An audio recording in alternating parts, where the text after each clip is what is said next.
My husband surprised me with a romantic getaway, but I found the real reason in his browser history. When Derek walked through the door last Tuesday with that sheepish grin, I knew something was up. After 12 years of marriage, you learn to read the signs. He was holding a printout of a cabin rental and practically bouncing on his feet like a kid on Christmas morning. "Pack your bags, Melody," he said, kissing my forehead with unusual enthusiasm. "We're going to the mountains this weekend. Just us. No phones, no work, no distractions." I stared at him, completely bewildered. We hadn't taken a real vacation in 3 years. Money was tight after his promotion supposedly fell through, and I'd been working double shifts at the hospital to keep us afloat. Our last romantic gesture had been sharing a gas station burrito 6 months ago, because that's all we could afford. "How can we afford this?" I asked, studying the expensive-looking cabin photos that showed granite countertops and a stone fireplace. "Don't worry about it," he said, waving his hand dismissively. "I've been saving up little by little. We deserve this. You've been working so hard lately, pulling those overnight shifts, and I want to remind you how much I love you." The sentiment was sweet, but Derek had never been spontaneous. He planned our grocery trips 2 weeks in advance and color-coded our shared calendar. This sudden romantic gesture felt completely out of character for someone who needed 3 days' notice to order pizza. The cabin was absolutely stunning. Rustic stone fireplace, floor-to-ceiling windows overlooking a crystal-clear lake, hot tub on the deck surrounded by towering pines. For the first time in months, Derek seemed genuinely relaxed. He cooked my favorite pasta with extra garlic. We talked without our phones buzzing constantly, and I started to remember why I'd fallen in love with him in college. But something felt off. He kept checking his phone and stepping outside for mysterious work calls that seemed urgent and secretive. When I asked about them, he'd change the subject abruptly or suggest we go for a romantic hike. His behavior was strange. Overly attentive one moment, distracted and nervous the next. On Saturday morning, Derek announced he was driving to town for groceries. The nearest store was 40 minutes away through winding mountain roads, but he insisted on going alone, despite my offer to come with him. "I want to surprise you with something special for dinner," he said, kissing me goodbye with an intensity that felt almost desperate, like he was memorizing the moment. After he left, I decided to use his laptop to check my emails since my phone had no signal up here in the mountains. Derek usually guarded his computer like Fort Knox, but he'd left it open on the kitchen table. Completely uncharacteristic for someone who normally closed everything. That's when I saw it. His browser history wasn't cleared like it usually was. Derek was obsessive about digital privacy, always clearing his history and cookies. The first entry made my stomach drop into my shoes. "How to tell your wife you want a divorce." My hand started shaking uncontrollably as I scrolled down. Divorce attorneys near me. How to hide assets before divorce. Can I keep the house if she doesn't know about the promotion? The promotion. The one he said fell through 6 months ago. I kept scrolling, each entry worse than the last. How to prove wife is mentally unstable. Hidden cameras for home surveillance. Life insurance claims after spouse death. How long before missing person declared dead? My vision blurred. I had to grip the edge of the table to keep from falling. The romantic weekend, the sudden affection, the mysterious phone calls, it was all part of some elaborate plan. But it got worse. Much worse. I found a folder marked insurance documentation hidden in his downloads. Inside were screenshots of my life insurance policy, the one Derek had convinced me to increase to $750,000 last year because you work in healthcare, honey. You never know what might happen. There were also medical records, my medical records, that I'd never given him access to. Notes about my anxiety medication, my history of depression after my father's death. He'd been building a psychological profile. The cabin reservation wasn't in his name. It was booked through something called Clearwater Investigations. I Googled it with trembling fingers. Private detective agency specializing in domestic surveillance and asset protection. Their website had a section about documentation services for legal proceedings and neutral locations for difficult conversations. They provided services for people who needed to establish patterns of behavior or gather evidence for court cases. This wasn't a romantic getaway. This was a setup. I heard Derek's car crunching on the gravel driveway and slammed the laptop shut. He walked in whistling, carrying a bag of groceries and a bouquet of my favorite flowers, white roses. "Miss me?" he asked, kissing my cheek with that same desperate intensity. I managed a smile. Always. But inside, I was screaming. That night, as Derek slept beside me, I lay awake staring at the ceiling. Every romantic gesture from the past 2 days felt like a performance. The way he'd held my hand during dinner. The way he'd suggested we watch the sunset from the hot tub. The way he'd whispered that he loved me while we made love. He was building a case, creating evidence of a loving husband who'd tried to save his marriage before his unstable wife forced him to leave. Or worse,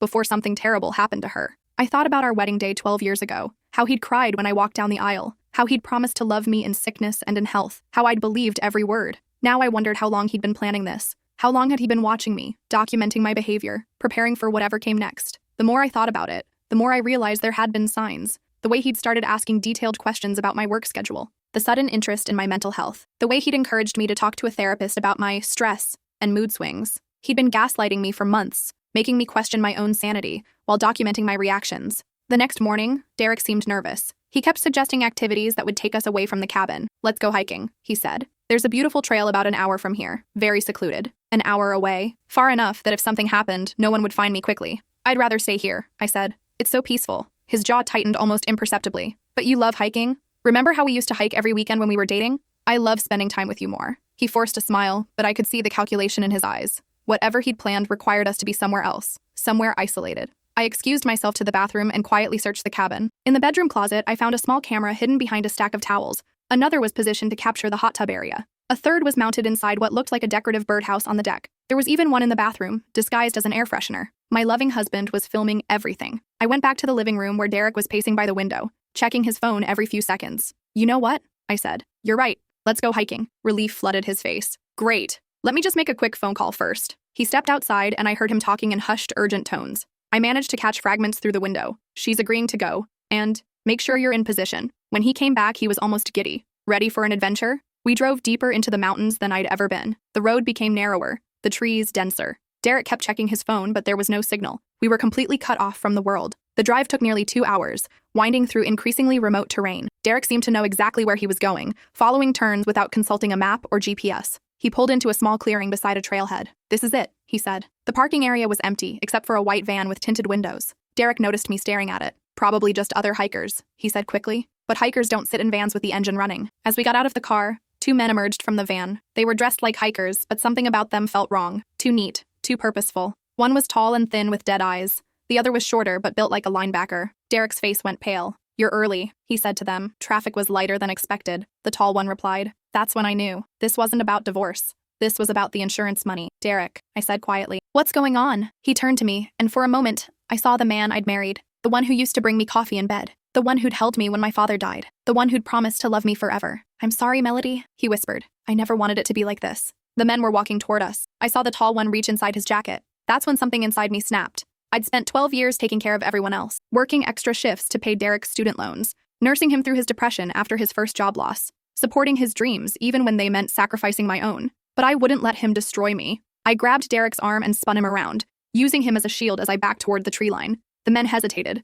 not wanting to risk hitting him. The cabin, I shouted. I found the cameras. I know about the promotion. I know about everything. Derek's face crumpled. Melody, please, just let them finish this. It'll be quick. I promise it'll be quick. Quick? I laughed, but it came out as a sob. You plan to murder me and you want it to be quick? The insurance money, he said desperately. We need it. I need it. I'm in debt to some very dangerous people. Gambling debts. That's what this was really about. Derek had always been competitive, but I'd never known about the poker games or the sports betting. He'd hidden it all while I worked myself to exhaustion. The shorter man was circling around to my left. I could see him trying to get a clear shot without hitting Derek. How much? I asked, still backing toward the trees. 200,000, Derek said, plus interest. They're going to kill me if I don't pay. So you decided to kill me instead? Tears were streaming down his face now. I didn't have a choice. This was the only way. There's always a choice, Derek. You chose this. I pushed him toward the men and ran. The forest was dense, but I knew these mountains. I'd hiked here with my father as a child, back when he was still alive, and Derek was just a sweet boy I'd met in chemistry class. I knew about the old ranger station about 2 miles north. If I could reach it,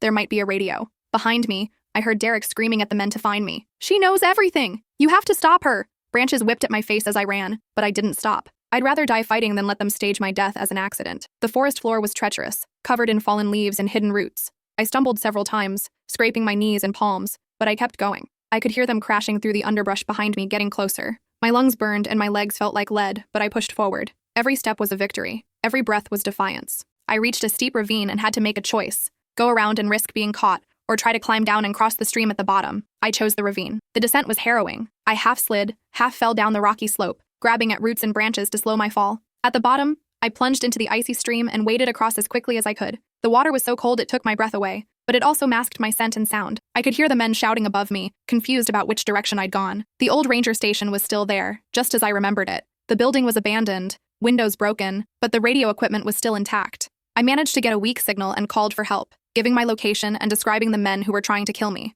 By the time the police arrived, I'd managed to stay hidden for 3 hours. I'd found a small cave behind a waterfall and waited there, shivering and praying that Derek wouldn't find me. They found Derek and the 2 men at the parking area, waiting beside their vehicles like nothing had happened. Derek's story was that I'd had a mental breakdown and run into the woods. He was just worried about his unstable wife. The men were private investigators hired to help find me, but I had something they didn't expect. Before running, I'd managed to grab Derek's phone. The GPS showed his location history, including multiple trips to the cabin over the past month. His text messages revealed conversations with someone named Tony about taking care of the problem and making it look natural. The most damning evidence was a voice message from Tony. Your wife's insurance policy is solid. Once it's done, you'll have enough to pay us back plus interest. Just remember, hiking accident. Make sure she's not found for at least 24 hours. The police found $50,000 in cash in Derek's car, down payment for services rendered. During the arrest, Derek broke down completely. He confessed everything, probably hoping for a plea deal. He told them about the gambling addiction, the mounting debts, the threats against his life. He painted himself as a victim of circumstances, but the evidence told a different story. It turned out Derek had been planning this for months. The gambling debts were real. He owed over $200,000 to some very unforgiving people. The cabin was supposed to be where I had my accident.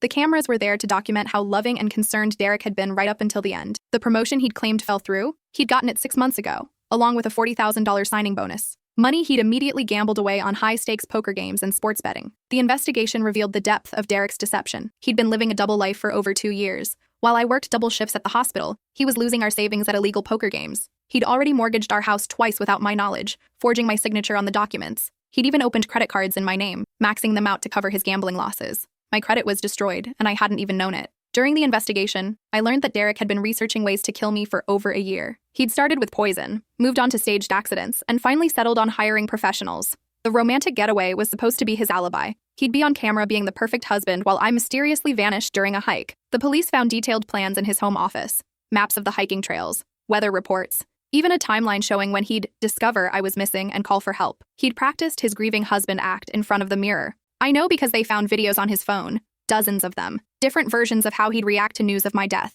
which tears looked most genuine, how long to wait before dating again. The 2 men were arrested and charged with conspiracy to commit murder. They turned out to be associates of the people Derek owed money to. Tony Marconi ran an underground gambling ring that had been on the FBI's radar for years. Killing me would have cleared Derek's debt and given him enough insurance money to start over. But Tony's operation was bigger than just loan sharking. The FBI had been building a case against him for years, and Derek's arrest gave them the opening they needed. Tony was eventually convicted on racketeering charges and sentenced to life in prison. The 2 hitmen, Vincent Cross and Marcus Webb, had killed before. During their investigation, police linked them to 3 other accidents involving spouses with large insurance policies, all victims of Tony's gambling operation. Derek's case broke the whole thing open. During the trial, more details emerged about Derek's psychological state. Court-appointed psychiatrists diagnosed him with narcissistic personality disorder and gambling addiction, but they also found evidence of careful planning and premeditation. This wasn't a crime of passion or desperation. This was calculated murder. The prosecution painted a picture of a man who'd systematically planned his wife's murder while maintaining the facade of a loving marriage. They showed the jury Derek's browser history, his practice videos,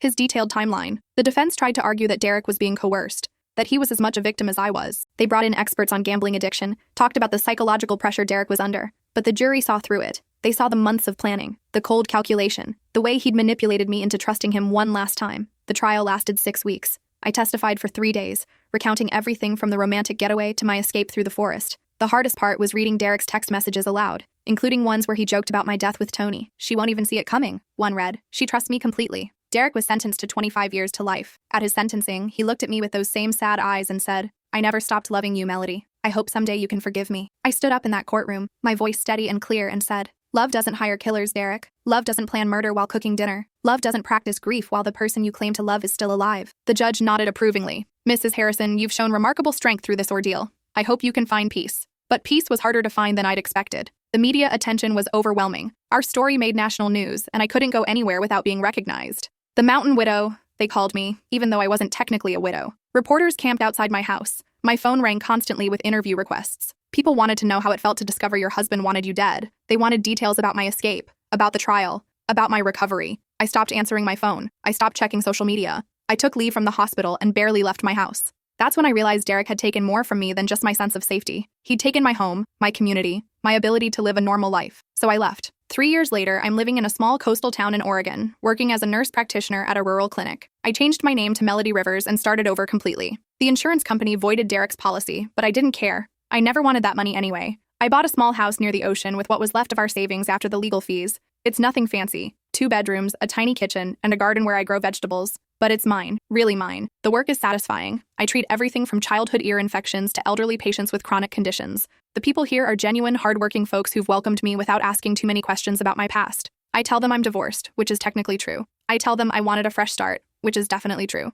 I don't tell them about Derek, about the trial, about running for my life through a forest. Some secrets are too heavy to share. Sometimes I wonder what would have happened if I hadn't checked Derek's browser history. If I just enjoyed the cabin weekend and gone home none the wiser, would he have gone through with it? Would I have died thinking my husband loved me? The answer doesn't matter anymore. What matters is that I survived, that I fought back, that I refused to let him turn me into just another statistic. I've had to learn to trust again. The first time a male colleague offered to walk me to my car after a late shift, I panicked. The first time a patient's husband raised his voice in frustration, I had to excuse myself to the bathroom to calm down. But I'm getting better. I've started dating again, cautiously, slowly. There's a veterinarian named Sam who makes me laugh and never pushes when I say I need space. He knows I have a past I don't talk about, and he respects that. He's introduced me to his golden retriever, Luna, who seems to sense that I need gentle companionship. She comes to work with him sometimes, and she always seeks me out for pets and belly rubs. Animals don't lie. They don't manipulate or betray. Luna's unconditional affection has helped heal something in me that I didn't even know was broken. Last month, I got a letter from Derek in prison. He wants to talk. He says he's found God and wants to make amends. He's taken anger management classes and addiction counseling. He's eligible for parole in 7 years and hopes we can reconcile.